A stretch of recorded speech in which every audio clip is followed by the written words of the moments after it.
Hey there everybody, I'm just going to do a quick review on this 12 to 20 tonne log splitter that I bought from Big Boys Toys from Albion Park. I paid $1,250 for this machine. It's a 6.5 horsepower Chinese Honda lookalike motor. Yeah, and I'm actually quite impressed with it. I've split roughly about 2 tonne of timber with it so far. I think the key features with this machine that I really liked was its working height. It seemed to be at waist height, so I like to split my logs off the back of the ute.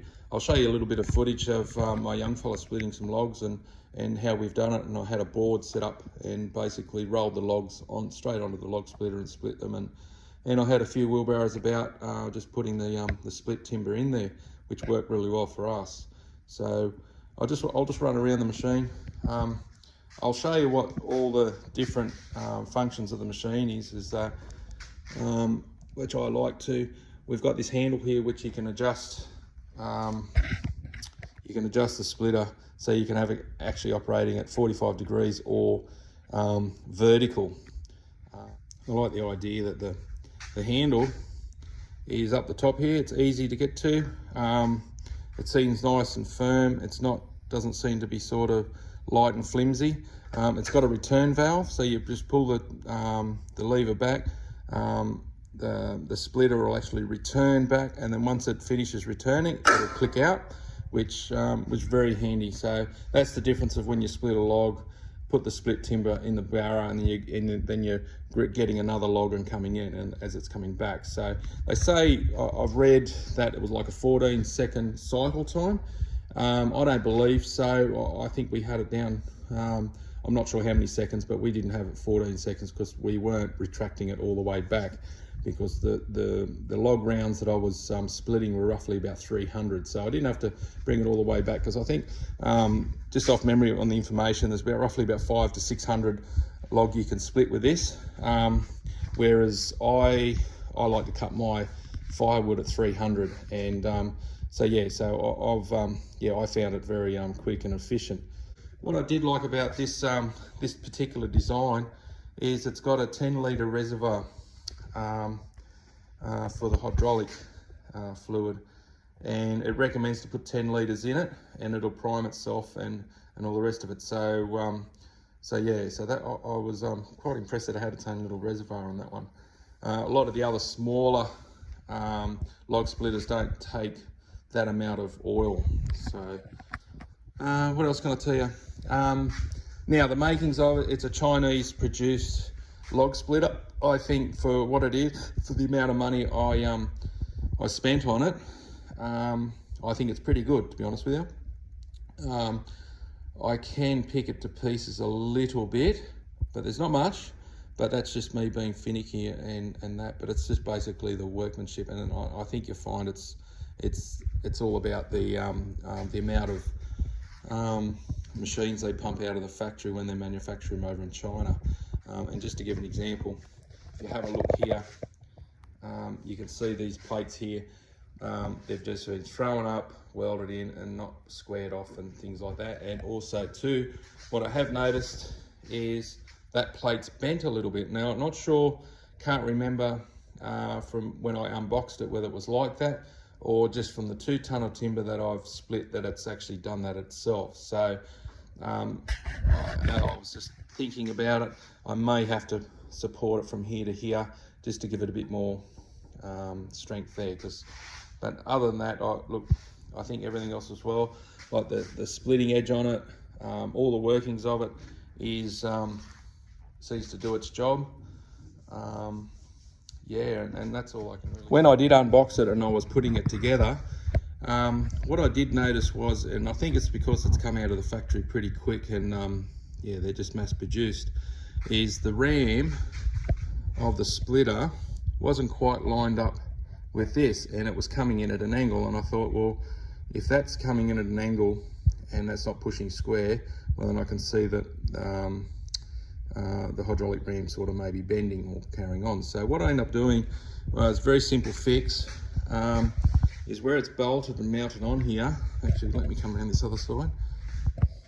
I actually put a spacer here And what that did was that just brought that back square to the to the splitter, and I was able to put it in without forcing it in, because I don't know too much about it. You guys might be able to sort of enlighten me a little bit, but this here all sort of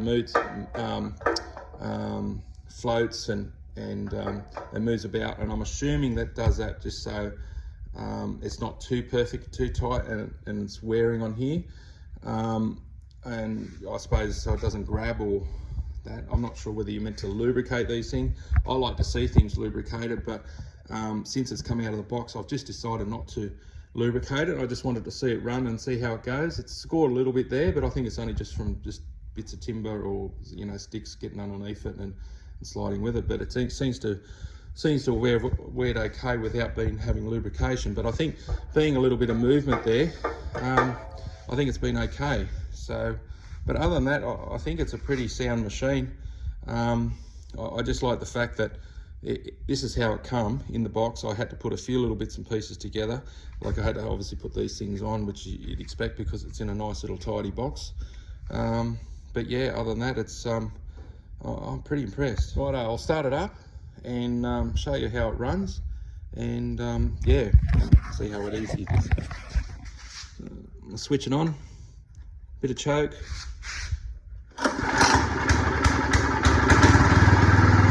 And it starts as easy as that, which I was so impressed with. The return valve on the lever, on the control valve, just pull it back and it comes back on its own. And the feature I like about it is when it goes all the way home, the relief valve will kick in and it'll switch itself off, which I think is an awesome idea for when you're trying to process a bit of timber. So here we go. He'll click out in a minute. There you go. Look at that.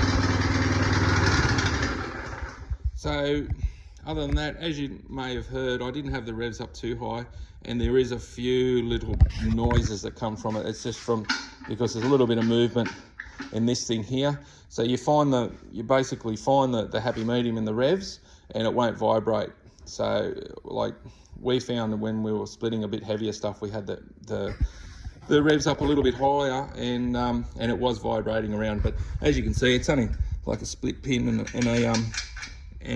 things like and that washer rattling. So, but other than that, I think it's pretty good. Okay, I'll show you how it works.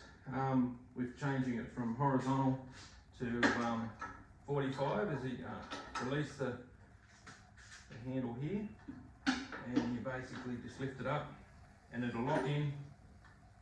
And you can operate it as a 45, so if you want to lift it, log up and sit it in there, you can do that. And also you can have it